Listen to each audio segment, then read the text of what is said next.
جنوب ٹائم کے معزز ناظرین السلام علیکم۔ ناظرین، آج کی ویڈیو میں ہم آپ کو سائنس کی دنیا کی 100 بہترین دریافتیں بتانے جا رہے ہیں۔ تو آئیے ناظرین ویڈیو کا آغاز کرتے ہیں۔ ویسیلس 1515 میں برسلز میں پیدا ہوئے۔ ان کا والد جو کہ شاہی عدالت میں ڈاکٹر تھا، اس نے میڈیکل لیبارٹری کے لیے بے تحاشا سامان جمع کیا تھا۔ نوجوان ویسیلس ہر چیز میں دلچسپی لیتا اور زندہ چیزوں پر کام کرنے کو دیکھتا تھا۔ وہ چھوٹے جانوروں اور کیڑوں کو پکڑتا اور اس پر تجربات کرتا۔ 18 سال کی عمر میں ویسیلس نے طب پڑھنے کے لیے پیرس کا سفر کیا۔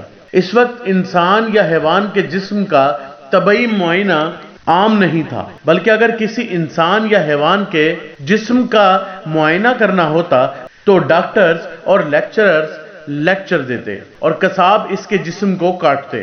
اناٹمی اس سے پہلے گیلن پڑھاتے تھے، جو کہ ایک یونانی ڈاکٹر تھے۔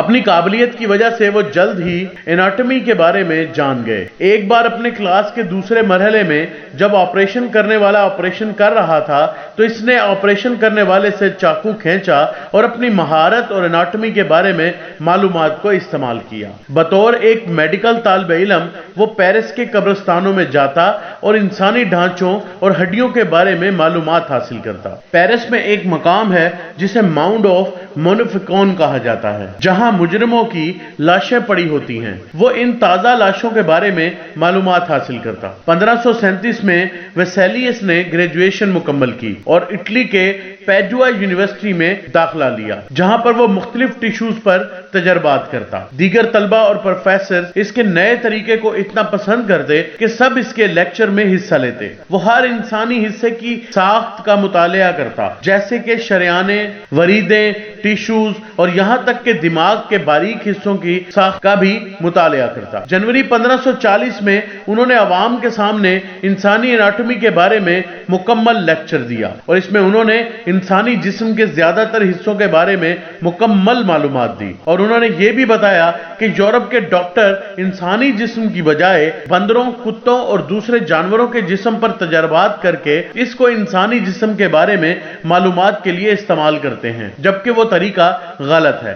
اس لیکچر نے تمام میڈیکل کمیونٹی میں تہلکہ مچا دیا۔ اس کے بعد انہوں نے 3 سال تک اناٹمی پر کتاب لکھنے میں وقت صرف کیا اور اس نے بہترین آرٹسٹ کو استعمال کرتے ہوئے انسانی اعضاء کی اناٹمی بنائی۔ آخرکار 1543 میں اس کی کتاب شائع ہوئی، لیکن وہ ڈاکٹر جو اس وقت بھی یونانیوں خاص طور پر گیلن کی اناٹمی پر یقین رکھتے تھے، اس کی کتاب میں شکوک و شبہات نکالنے لگے، جس پر ویسیلس کو غصہ آ گیا اور اپنی تمام کتابیں جلائیں۔ لیکن خوش قسمتی سے ان کی شائع کردہ کتاب بچ گئی اور اگلے کئی 100 سال تک طب کے طلبہ کے لیے بہترین انسانی اناٹمی کا ذریعہ بنی رہی۔ اس طرح سے ویسیلس نے انسانی اناٹمی کو دریافت کیا۔ جی تو ناظرین، کیسی لگی آج کی ویڈیو آپ کو؟ ناظرین، میں امید کرتا ہوں کہ آج کی ویڈیو بھی آپ کو ضرور پسند آئی ہوگی۔ ناظرین، ہمیشہ کی طرح ہم آپ سے درخواست کرتے ہیں کہ آپ ہمارے چینل کو سبسکرائب کریں اور بیل آئیکن کے بٹن کو بھی دبا دیں، تاکہ آپ کو